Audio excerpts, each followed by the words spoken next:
Bonjour à tous, c'est Jean, j'espère que vous allez bien et bienvenue dans ce nouveau numéro de Mon Notaire et moi.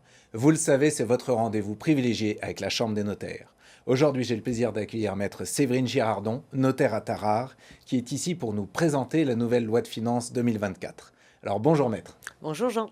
Est-ce que vous pouvez nous expliquer quand est-ce que rentre en application cette nouvelle loi de finances 2024? Oui, cette loi de finances qui a fait couler un petit peu d'encre puisqu'elle a été votée sur 49.3, l'article 49.3 de la Constitution, comme beaucoup de vos téléspectateurs le connaissent. Elle est rentrée en vigueur le 30 décembre dernier.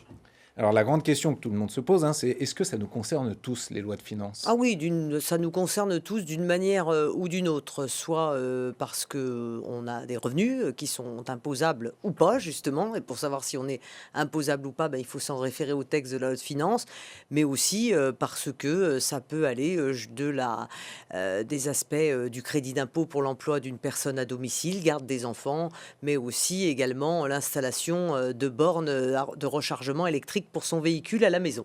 Ouais, bah, c'est très intéressant. Alors on se pose souvent la question, est-ce qu'elle apporte de grands changements, cette loi 2024? Cette loi de finances n'en apporte pas de grands changements. Souvent, effectivement, lorsqu'une loi de finances apporte des grands changements, c'est vraiment signe qu'un gouvernement veut un renouveau, redynamiser une économie parfois en berne. Ça peut être le signe, ça peut être aussi un outil. C'est un outil très fort pour les gouvernements. Cette année, non, on se rend compte qu'on est dans une période où il faut encore gérer effectivement une inflation qui n'est plus galopante, mais qui est encore ce qu'elle est. Donc, cette loi de finances, non, c'est pas une loi de tous les changements, absolument pas. Eh bien justement, pour illustrer vos propos, on a eu la chance de tourner un reportage lors de votre présentation de la loi de finances 2024. Lundi 15 janvier, l'Hôtel de Ville de Lyon accueillait les membres des 3 professions réglementées à l'occasion de la présentation interprofessionnelle de la loi de finances 2024. Aux côtés des avocats et des experts comptables, la nouvelle chambre interdépartementale des notaires du Rhône, de la Loire et de l'Ain présentait ainsi les principaux changements pour l'année à venir. En tant que notaire, on a un devoir de conseil, donc il est important qu'on soit au fait de toutes les dernières mesures concernant la fiscalité en cours. Grâce à la présence des autres professionnels du chiffre et du droit, les membres de la Chambre s'enrichissent de différentes expertises. Cette année, le point important concerne les CELAR, donc les sociétés d'exercice libéral à responsabilité limitée, où là on va avoir un aménagement au niveau de la rémunération pour aller déterminer la rémunération de ces personnes. C'est quelque chose qui vient d'arriver et qui va devoir être mis en place courant 2024.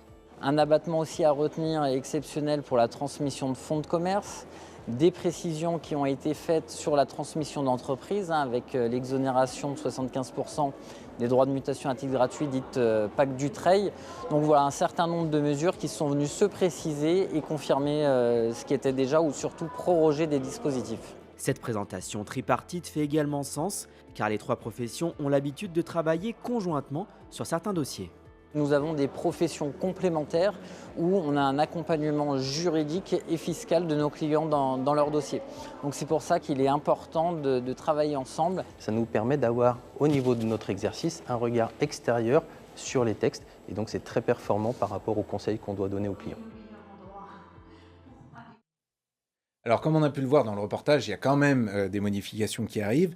Qu'en est-il de l'impôt sur le revenu? Alors l'impôt sur le revenu, je retiendrai peut-être, il faut retenir, je pense pour nos téléspectateurs, deux points forts.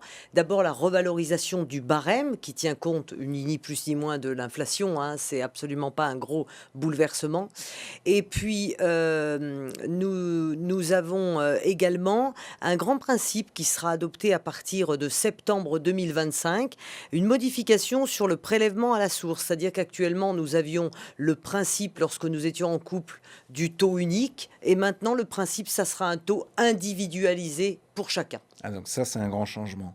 Il y a aussi les PTZ et les éco-PTZ. Oui, alors à la marge, les PTZ, les prêts à taux zéro et les prêts à taux zéro pour l'environnement sont prorogés jusqu'en 2027. Également, on voit que le gouvernement ici et le législateur souhaitent faire preuve effectivement d'un petit coup de pouce pour les syndicats des copropriétaires, parce que vous avez un immeuble en copropriété, qu'il doit être voté des travaux de performance d'efficience énergétique et de rénovation. Là, ils pourront avoir accès au prêt à taux zéro énergétique. Il faut être aussi attentif sur les donations de sommes d'argent. Les donations de sommes d'argent, alors là, gros warning effectivement sur les donations de sommes d'argent. Vous savez, c'est pas tant les donations de sommes d'argent lorsque, vos parents vont vous donner une somme de 30 000 euros, par exemple, qui vous confère la possibilité d'appréhender immédiatement cette somme. Non, c'est les donations de sommes d'argent avec réserve d'usufruit qui sont effectivement dans le collimateur de l'administration fiscale. Et là, donc, il faut vous prendre à tâche avec votre notaire pour bien vous renseigner et ne surtout pas faire d'erreur. Eh ben, merci beaucoup pour cette présentation. Merci à vous d'avoir suivi cette émission. Et n'oubliez pas, on se retrouve dans un mois pour un nouveau numéro de Mon Notaire et moi. Et d'ici là, restez connectés sur BFM Lyon.